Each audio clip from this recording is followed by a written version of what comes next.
दोस्तों welcome to एशटेक में आपका स्वागत है। इस वीडियो में मैं बात करने वाला हूँ Realme P1 की कुछ प्रॉब्लम्स के बारे में। जी हाँ, वैसे तो Realme P1 जिस प्राइस रेंज के ऊपर आया है और जो इसमें फीचर्स वगैरह दिए गए हैं, खास करके इसमें जो प्रोसेसर दिया गया है वन ऑफ द बेस्ट है।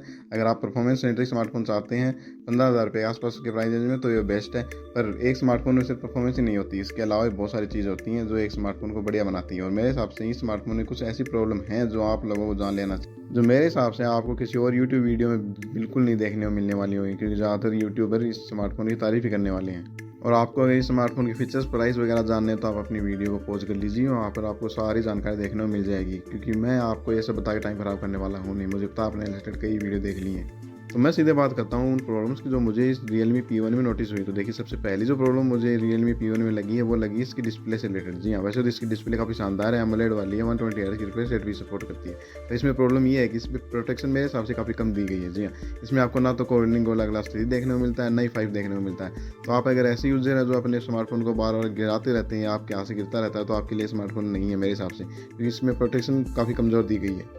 और बात करें Realme P1 की अगली कमी जो मुझे लगी है वो लगी इसके कैमरा में। जी हाँ, इसमें आपको जो मेन कैमरा दिया गया है वहाँ पर आपको एक तो OIS का सपोर्ट देखने को नहीं मिलता है, साथ साथ इसकी परफॉर्मेंस भी मुझे खास पसंद नहीं आई है। खास करके लो लाइट में इसकी परफॉर्मेंस बिल्कुल भी अच्छी नहीं है। आप अगर ऐसा स्मार्टफोन चाहते हैं जिसमें बढ़िया फोटो वगैरह निकल के आ जाए, तो मेरे हिसाब से आपके लिए इससे बढ़िया स्मार्टफोन और आपको देखने को मिल जाएंगे इस प्राइस रेंज में। जी हाँ, इसका कैमरा आपको निराश करने वाला है, इसका कैमरा बिल्कुल भी अच्छा नहीं है इस प्राइस रेंज के हिसाब से। साथ साथ इसमें आपको अल्ट्रा वाइड सेंसर भी देखने को नहीं मिलता है। वो तो चलो आप मान सकते हैं कि 15,000 रुपये के आसपास के प्राइस रेंज में बहुत देखने को मिलता है, पर इसकी मेन कैमरा की परफॉर्मेंस भी उतनी अच्छी देखने को नहीं मिलेगी आपको। और बात करें Realme P1 की अगली कमी जो मुझे लगी है वो लगी इसकी सॉफ्टवेयर रेंज। यहाँ एक तो देखिए, इसके सॉफ्टवेयर में आपको बहुत सारे ब्लोअर देखने को मिलेंगे। वो तो चलो इस प्राइस रेंज में कोई बात नहीं, नॉर्मल है, मिल जाते हैं, वो उनको आप अनइंस्टॉल भी कर सकते हैं।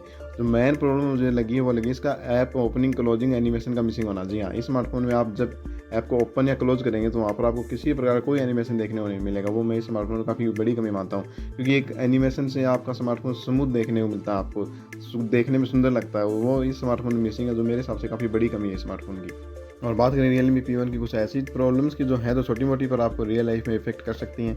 जैसे इस स्मार्टफोन में आपको जो फीडबैक है, खास करके हैप्टिक फीडबैक की बात कर रहा हूँ, वो बहुत ज़्यादा ख़राब देखने को मिलता है आपको। जी हाँ, इसका हैप्टिक फीडबैक बहुत ज़्यादा ख़राब है। साथ साथ इस स्मार्टफोन में आपको NFC का सपोर्ट देखने को नहीं मिलता है, ना ही इस स्मार्टफोन में आपको FM रेडियो का सपोर्ट देखने को मिलता है। और साथ साथ इसमें आपको नेटफ्लिक्स वगैरह पर HDR कंटेंट का सपोर्ट भी देखने को नहीं मिलता है। जी हाँ, तो ये कुछ प्रॉब्लम या कॉन्स थी जो मुझे इस स्मार्टफोन में नोटिस हुई और मैंने आपके साथ साझा कर दी। वैसे ही ये smartphone one of the best है। 15-16 हज़ार रुपये की प्राइस रेंज में आप ये स्मार्टफोन बिल्कुल खरीद सकते हैं। आपको ये स्मार्टफोन बिल्कुल निराश तो नहीं करेगा, अगर आपको इन प्रॉब्लम से ज़्यादा फर्क नहीं पड़ रहा है तो। आपको ये वीडियो पसंद आई है तो प्लीज़ लाइक एंड सब्सक्राइब एशटेक चैनल।